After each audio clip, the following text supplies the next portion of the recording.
हरिओम. आज शनिवार 21 मार्च 2026. सद्गुरू ब्रह्मचैतन्य गोंदवलेकर महाराज आज आपल्याला प्रवचनातून सांगणार आहेत की माणसाला कितीही मिळालं तरी त्याचे हाव कायमच राहत आहे. ऐकूया. जगात 2 प्रकारचे रोग माणसाला नेहमी सतावित असतात. एक रोग असा आहे की त्याने भूकच लागत नाही.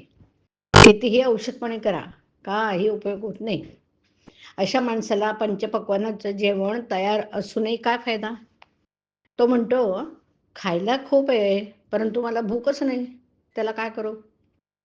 दुसरा रोग असा आहे की कितीही खाल्लं तरी खाण्याची हाव काही पुरी होत नाही. काहीही खा, त्याचं भस्म होतं. तद्वत आपलं आहे. मात्र आपल्याला एकच रोग नसून 2ही रोग आहेत. इतका परमार्थाचा हाट भरला आहे, भजन पूजन चालू आहे, परंतु आपल्याला त्याचं प्रेम नाही, त्याची आवडच वाटत नाही. आपल्याला त्याची खरी भूकच लागलेली नाही. उलट पक्षी भगवंताने आपल्याला आपल्या कल्पनेपेक्षा खरोखर कितीतरी जास्त दिलाय. बायका, मुलं, नोकरी, धंदा, घरदार इत्यादी कितीतरी गोष्टी की ज्याच्यापासून सुख मिळेल असं आपल्याला वाटतं. त्या गोष्टी पुरवल्या, पण अजून आपले हाव या सर्वांना पुरून या सर्वांचं भस्म करून कायमच आहे. आणि परमेश्वराचं प्रेम मात्र काही लागत नाही. हे असं किती दिवस चालणार? आपण नीतिधर्माने चालतो, आपली वागणूक वाईट नाही, हे खरं आहे. पण याचं कारण वाईट वागलो तर आपल्याला लोक नावं ठेवतील ही भीती, असा देखाऊ, चांगुलपणा, ही वरवरची सुधारणा काय कामाची? मानवी जीवन सुखी झालं तर ती सुधारणा काय म्हणायची? उलट आजची स्थिती पाहावी तर सुधारणा जितक्या जास्त तितका माणूस जास्त असमाधानी झाला आहे.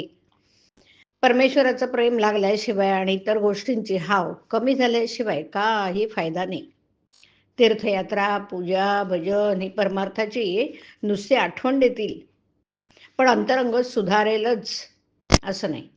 आणि अंतरंग सुधारलं नाही तर बाकीच्याचा काय उपयोग नाही. आपण दरवर्षी वारी करतो आणि जन्मभर वारी करीतच राहणार, परंतु परमेश्वराचं प्रेम मात्र काही लागत नाही. खरोखर मनुष्याला किती असलं म्हणजे पुरं होईल हे ठरलेलं नाही. आहे त्या परिस्थितीमध्ये समाधान मानलं की जे आहे ते पुरेल.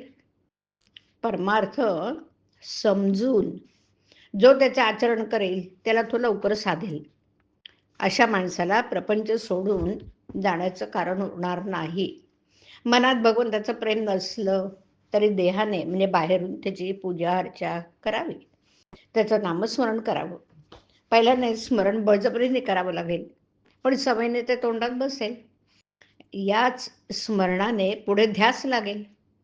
मी पूर्वीचा नाही, आता मी भगवंताचा आहे, असं वाटणं जरूर आहे. ज्याची हाव म्हणजे वासना पुरी झाली नाही, तो आशेवर अवलंबून असतो. या कारणाने त्याला समाधान मिळत नाही. हरिओम. हरिओम तत्सत. हरिओम.